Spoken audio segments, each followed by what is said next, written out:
Now we're going to get down to the nitty-gritty of what Indians are all about. I still say we Indian people are believers in the truth. This is the way of life that was given to your people. You're born an Indian, you're going to die an Indian. Indianness is a good life. You're facing an Indian this afternoon.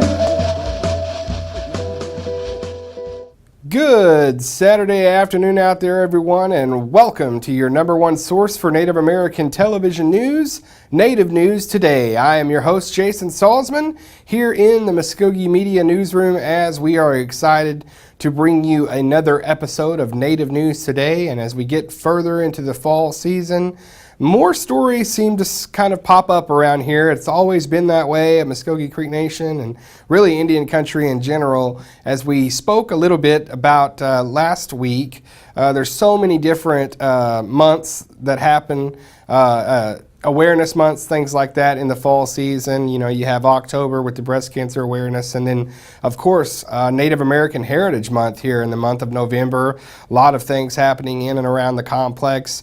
Big trip up to Washington, D.C., our nation's capital this week for the Mvskoke Creek Nation as they present the Mvskoke Adolwa Festival up there, basically translating into the Mvskoke people. So lots of different activities going to be going on at the National Museum of the American Indian this week. And we have a couple of reporters going there ourselves here at Mvskoke Media, and they will come back with some footage and some stories, and hopefully we'll be able to show you that all next week here on the program. But for this week, we've got a lot of great stories coming your way. Don't go anywhere. We're going to take our first break, and we'll be right back with Native News Today. Mvskoke Media has created an online survey to get feedback from you about our coverage and operations. Participants will be entered to win artwork from Mvskoke Creek artist Dana Tiger. At the beginning, you will be asked for your name, phone number, and email. The survey consists of 18 questions that are either multiple choice or in a yes or no format. Visit www.mvskokemedia.com to participate before November 30th, and winners will be announced December 1st.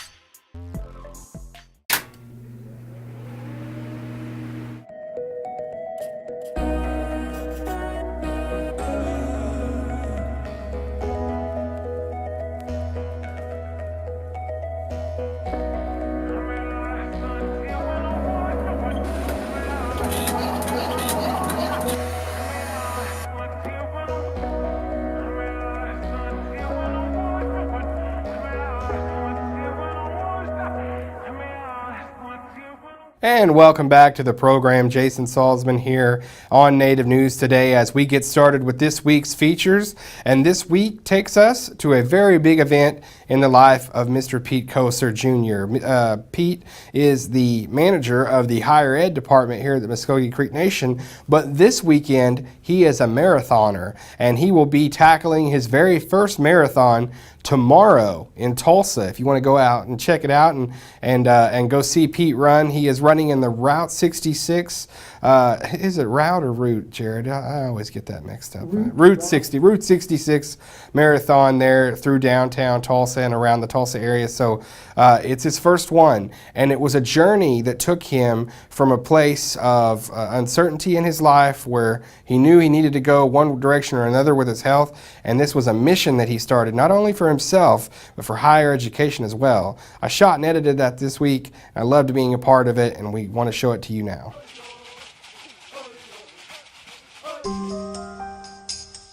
I'll be running the Route 66 Marathon on November 19th. For me personally, I had to put myself first and foremost. Why am I doing this? As an athlete, we're always looking for new challenges. Running puts me in a place where I feel freedom and feel like a kid again. About 2 years ago, I watched my mother-in-law run the marathon, and it was really inspiring because just her personal story. She went through a lot of lot of ups and downs, and to watch her power through, it was just really inspiring. This journey into this marathon has been very uplifting and has required a lot of personal growth. Everything from my relationships with my family, kids, partner, mom, dad, sisters, everybody, all the way to how I eat. And whenever you don't think about things like diet, but diet has a lot of connections with your behavior, your how you feel, both physically and spiritually and emotionally. I have to be cleansed physically and spiritually. That's not just me personally, what I believe in, but that's, among our Creek folks, elders, we'll talk about, how you to prep yourself to be in prayer. And a part of that prepping is being cleansed inside and out. And so when I run this marathon and when I've been training, I've been putting my body through the sacrifice. I have a blog called Running a Ceremony where I document what my journey has been. I talk about the struggles, my mental health, my spiritual health, everything that I've kind of went over. But also I'm doing this as a fundraiser for a scholarship called the Everlasting Crown, which is through the Scholarship Foundation. And I set it up to help Creek students that are master's or PhD level students in social sciences, but also they have to have families because as I was getting my master's from OU, I had my kids and my wife, and so there were some times where she would work long hours and to bring in money for our family, and there were some times where we didn't know if we had enough to pay the bills or put food on the table. And luckily we had enough people ready to help us, but we know that struggle, and I know that struggle. So what I'm hoping with this scholarship is to alleviate some of that money pressure. And I call it the Everlasting Crown because it's in reference to a biblical verse from 1 Corinthians talking about, I believe the Apostle Paul had talked about training his body, and he puts it through, he goes to hell and back so that he can win the everlasting crown and not a medal that's temporary. And the everlasting crown is winning God's love. And so, the everlasting crown in terms of education is getting your education, something that nobody can take from you. So many people have walked with me during this journey. I'm pretty blessed that Roger Johnson from the Mvskoke Dome has walked every step with me. And part of my journey is I had to prove to him that I was serious. Hey, yo, I'm gonna do this marathon. But even as I said, as I committed to the marathon, I still had to prove that I was committed to healthy eating, to a rigorous regimen, to sacrifice, and doing things like waking up at 4 in the morning to run and lift at 5, to be back by 6:30, to get my boys ready to get on the bus and get the little ones ready to get on the bus, come be at work by 8 o'clock, put in 8 hours of grind till 5 o'clock, and be back home and spend the rest of the evening with my kid crew. That's something I got to do, not just as a leader and a father, but something I want to do.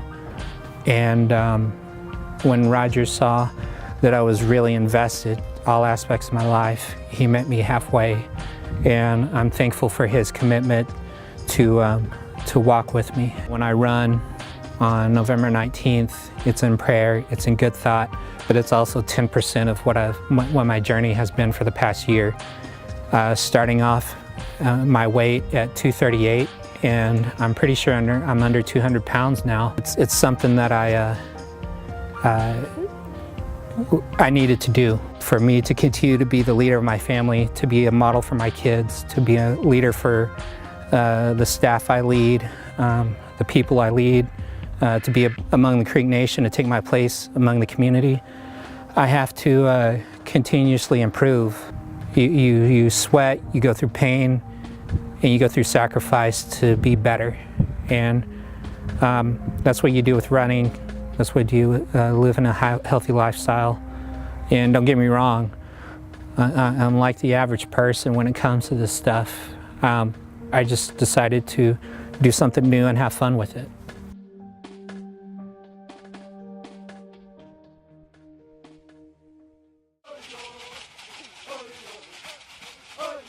And we want to thank Pete for allowing us into his training regiment there, and want to wish him well tomorrow as he runs his first marathon, not only for himself, his family, but also to raise awareness of the Everlasting Crown Scholarship. And you can go to Mvskoke Creek Nation's website, look at their scholarship foundation for more information on that and other scholarships if you would like to make a donation.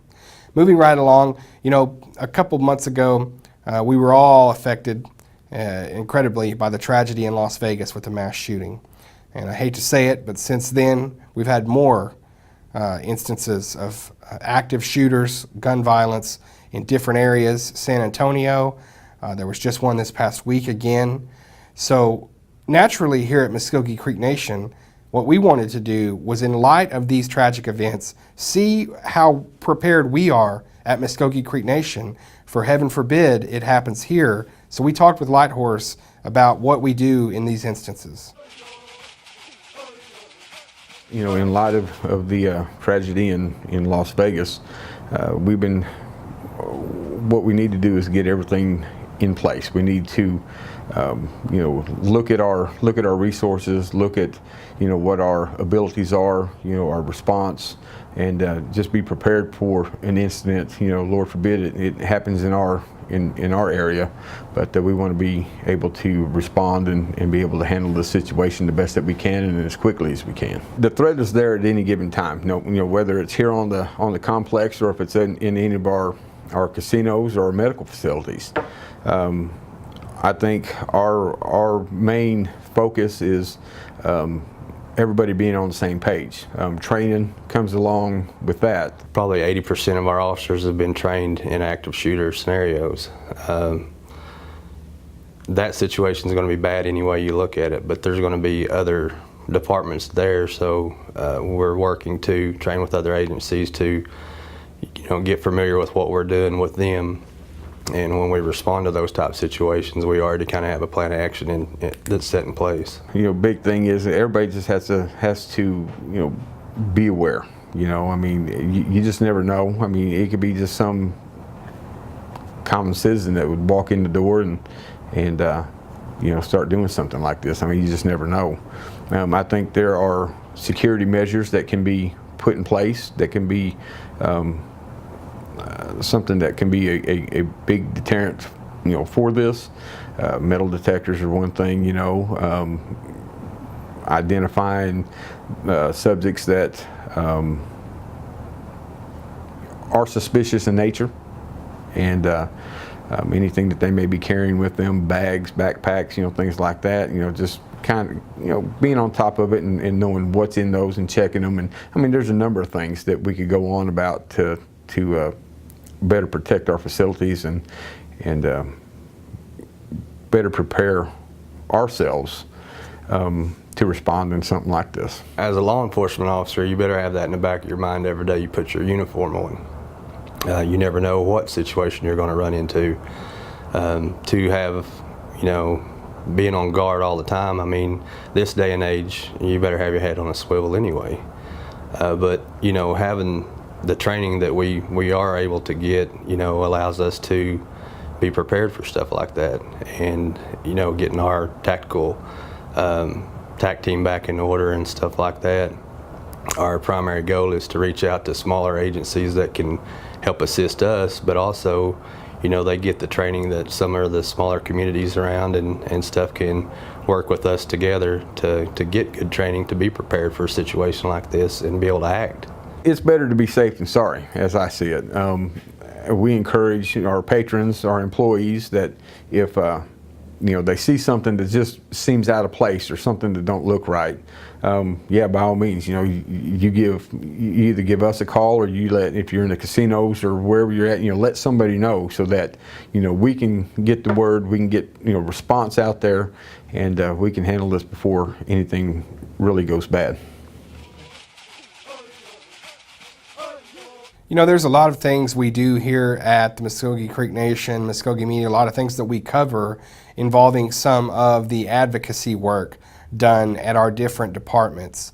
This next story that we bring you is one, personally, what I feel is one of our best advocacy groups, and it's called the Sons of Mvskoke.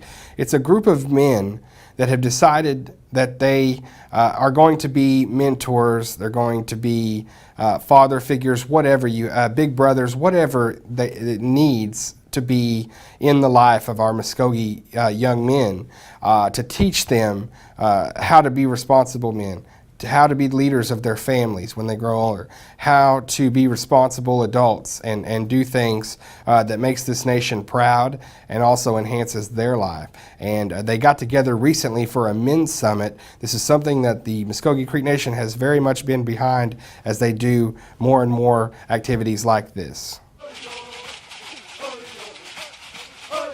Our grandmothers used to tell us to say Hinksje, Komagadi. That was their way of greeting people. It's a spiritual greeting saying, are your thoughts good? Are you thinking well?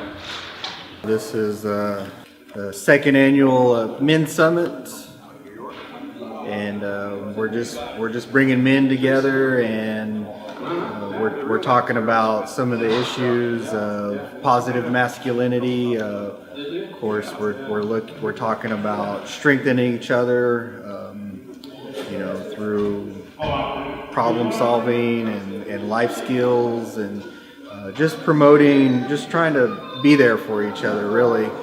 We have 4 tenets: spiritualism, Native American culture, physical wellness, and leadership. Because we're looking at, again, this idea that men have to be able to pull themselves up by their own bootstraps, and that's just not the case. So I hope they all take away that there is a network, there is support for one another. It felt good to be around like-minded people that wanted to make a difference. Go to the hunt. Come on.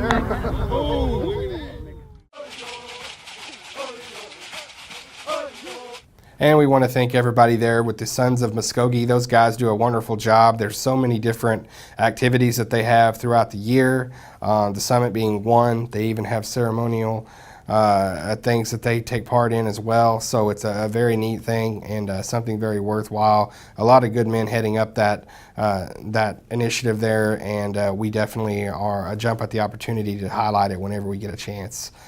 Moving right along on the program now, as I said a little bit earlier, and as I've continued to say last few weeks, a lot of advocacy going on in these fall months. A lot of months are designated to bring awareness to certain things, just to bring maybe fundraising, what have you. And in this case, foster care.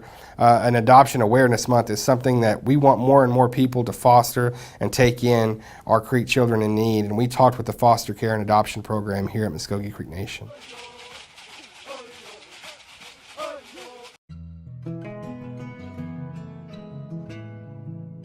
Children and Family Services, we currently have a certification placement recruitment and training program that has a coordinator over it, a caseworker, and a recruiter. We have 358 children in state DHS custody or tribal custody total. We have 11 regular foster homes, and those are 11 homes that can take any child that may need a home. And then we have 7 that are certified child specific. So basically those are just relatives only, and they can only provide care to their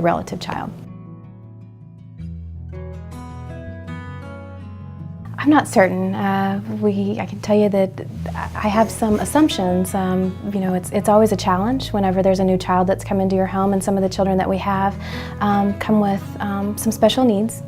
But from what I understand in working with the foster parents, you know, they just feel very enriched after the children leave their home.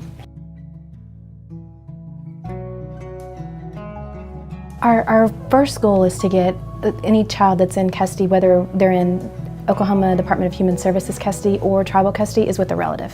And that relative, whether they're Creek or not Creek, you know, because there are some children who have non-Creek relatives, that, you know, whichever is the best fit for that child and can help meet the child's needs the best, we would go with that relative. So we're looking at either a relative, or next we would be another certified home that is Creek that's been certified by us. And then after that we would look to other tribes. You know, some local tribes, Cherokee, a lot of times we help each other with our homes. They've allowed us to place some children in their homes, and then we've allowed them to place children in our homes. You can be outside of our jurisdiction. We try to certify within the state.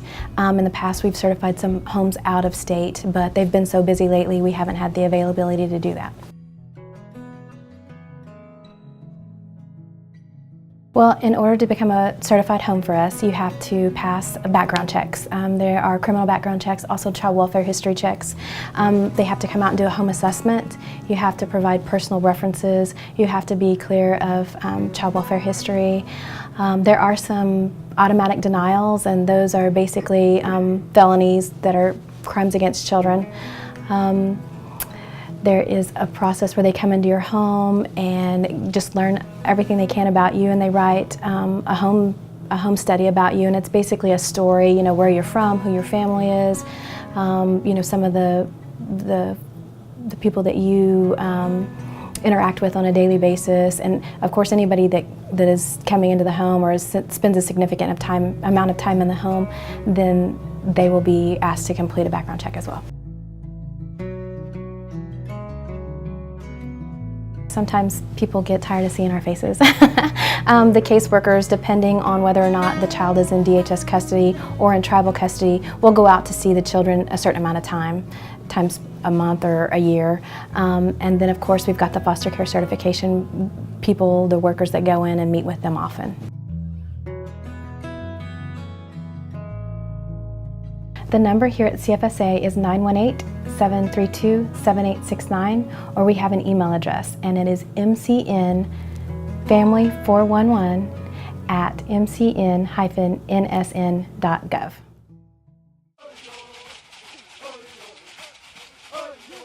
And we want to thank the Foster Care and Adoption Program. They always are so gracious to give some of their time. And also, we want to encourage everybody out there to get on the website, you know, get a hold of the Foster Care Adoption Program at Mvskoke Creek Nation if you have the need to you know, fill your home with something that may be missing, or if you just want to provide a good home for some of these kids. You know, they get wrapped up in this system. And they just need a good home to go to, and a lot of them, we're wanting to put our Native children in Native families. That's a big thing as well, that way keeping with traditions and everything like that. Real sense of identity they get from being in that environment. So we want to really bring a lot of awareness to that, and also thank the Adoption and Foster Care Program for all the great work they do. Well, moving right along, we have another story. Darren DeLon went out and visited a school. It's got a neat new program for kids that may need just a little bit more than their lunch.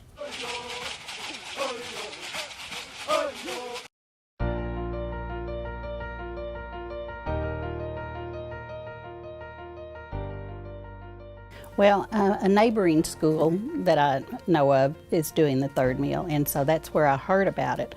So I did some research through the State Department of Child Nutrition and with Keystone, and found out how to apply for it. And the name of the program is called Child and Adult Care Food Program. So I thought for our area, we have a lot of children who may not have food at home when they get there in the afternoon, and we do have a lot of after-school activities. We live in a rural community, so there's not a place really where they can go and get something if they stay here. So this provides them with a really good meal. It's not just a snack. I mean, it's a full meal, you know, and every student in the school participates in it, and it's free of charge to them. One of the components of the grant is, you know, this needs to be educational. You need to have, you know, some type of instruction or something going on. So what we do is, for our elementary students, they pack the lunches in a tote. They put it on a cart and they go to each classroom, open up the door and set the food and the milk inside there. The teacher continues teaching. Students get their snacks and they continue working on their homework or whatever. So high school students, 2 kids will come out of the class and go down and pick up their tote for the class and take it back to the class, but it's all done in the classrooms. Our elementaries began going to lunch at 11 o'clock, and so we have quite long bus routes also, so some of the kids don't get home until 4:30 in the afternoon. So, you know, you're looking at 5.5 hours or so that, you know, they haven't eaten. Yeah, we've got a lot of good feedback from the parents, you know, who have said, you know, first time in years my kid has come home and not starved. So kids love it. They really do like it. I was kind of surprised. I didn't know, but I guess because it hasn't ever been done before, you know, it's something really new, and they've just really enjoyed having that snack, not being in a cafeteria, you know, in their classroom and just enjoying the meal.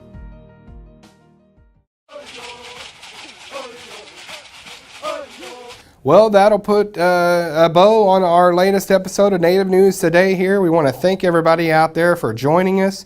Man, you're such a great audience. We have so many things to be thankful for around Thanksgiving time of year. I hate to be cliche there, but our audience truly, you know, you guys amaze us. You know, we take the numbers that we're given and we look at how many people are watching us, and we just hear from you and see you out there and about.